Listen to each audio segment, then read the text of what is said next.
We're all family here, okay? Micah Trump. How about you be President Micah Trump instead of President Donald Trump?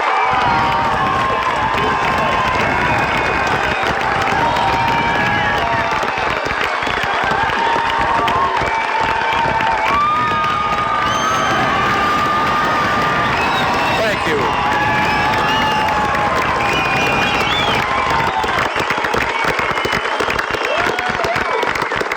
Thank you very much. Chancellor Kohl, Governing Mayor Deepkin, ladies and gentlemen, 24 years ago, President John F. Kennedy visited Berlin. And speaking to the people of this city and the world at the City Hall, well, since then, two other presidents have come, each in his turn to Berlin. And today, I myself make my second visit to your city.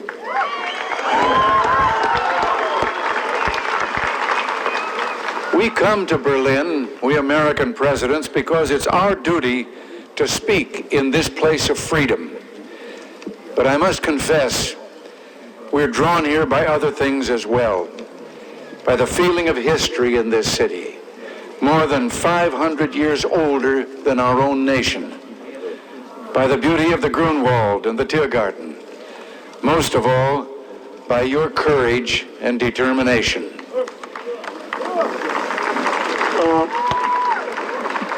Perhaps the composer Paul Linke understood something about American presidents. You see, like so many presidents before me, I come here today because wherever I go, whatever I do, ich hab noch keinen Koffer in Berlin.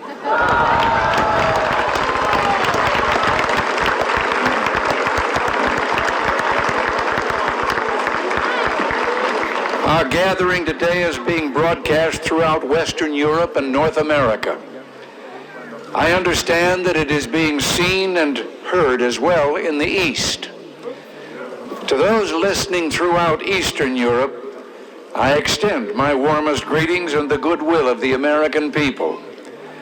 To those listening in East Berlin, a special word. Although I cannot be with you, I address my remarks to you just as surely as to those standing here before me. For I join you, as I join your fellow countrymen in the West, in this firm, this unalterable belief, es gibt nur ein Berlin.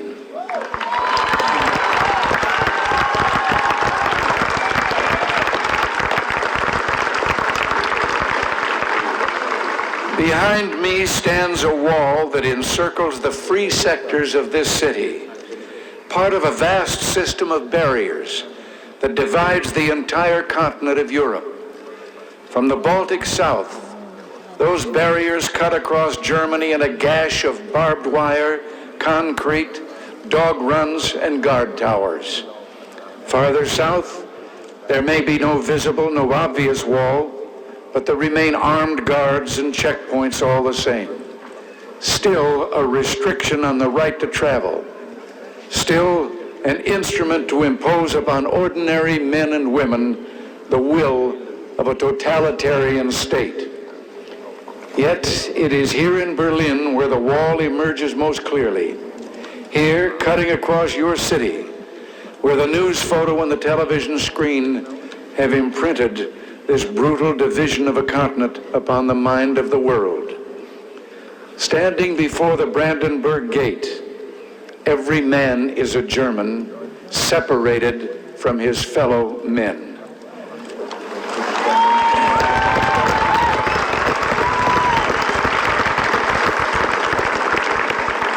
Every man is a Berliner, forced to look upon a scar.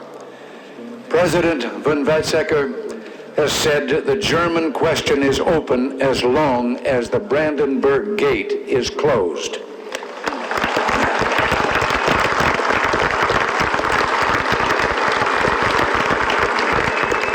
Well, today I say, as long as this gate is closed, as long as this scar of a wall is permitted to stand, it is not the German question alone that remains open, but the question of freedom for all mankind.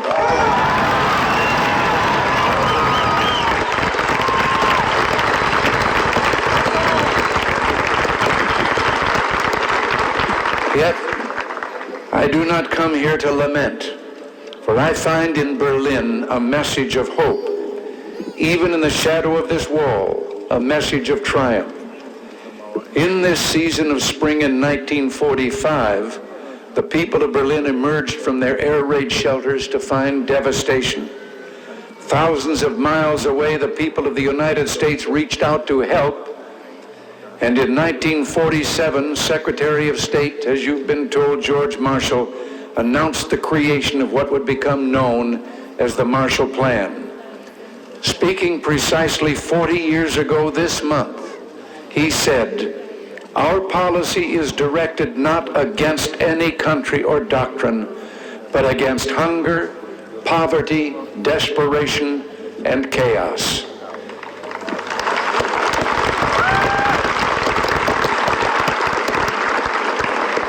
In the Reichstag a few moments ago, I saw a display commemorating this 40th anniversary of the Marshall Plan.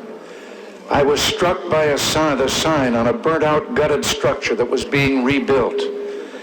I understand that Berliners of my own generation can remember seeing signs like it dotted throughout the western sectors of the city.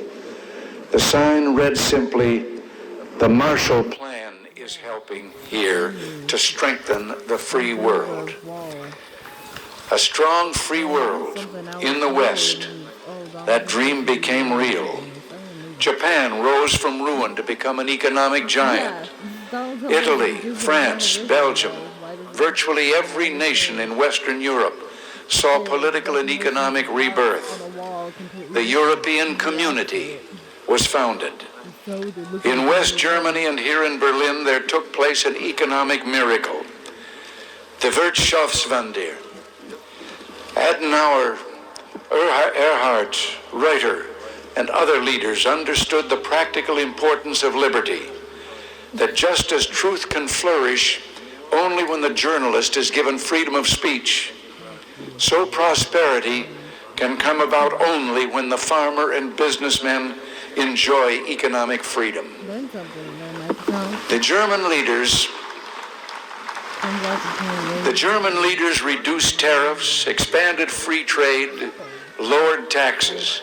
From 1950 to 1960 alone, the standard of living in West Germany and Berlin doubled. Where 4 decades ago there was rubble, today in West Berlin there is the greatest industrial output of any city in Germany. Busy office blocks, fine homes and apartments, proud avenues and the spreading lawns of parkland.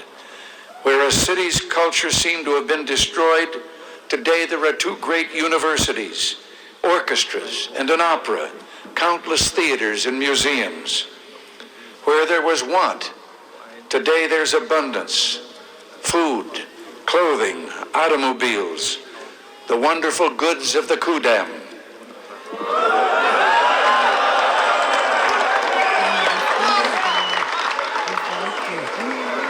From devastation, from utter ruin, you Berliners have in freedom rebuilt a city that once again ranks as one of the greatest on earth. Now, the Soviets may have had other plans, but my friends, there were a few things the Soviets didn't count on. Berliner Herz, Berliner Humor, ja und Berliner Schnauzer.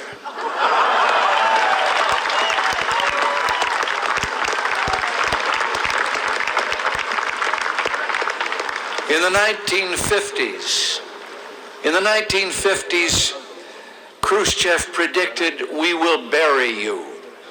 But in the West today, we see a free world that has achieved a level of prosperity and well-being unprecedented in all human history. In the communist world, we see failure, technological backwardness, declining standards of health, even one.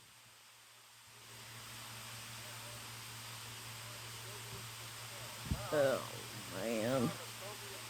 And now the Soviets themselves may in a limited way be coming to understand the importance of freedom. We hear much from Moscow about a new policy of reform and openness. Some political prisoners have been released. Certain foreign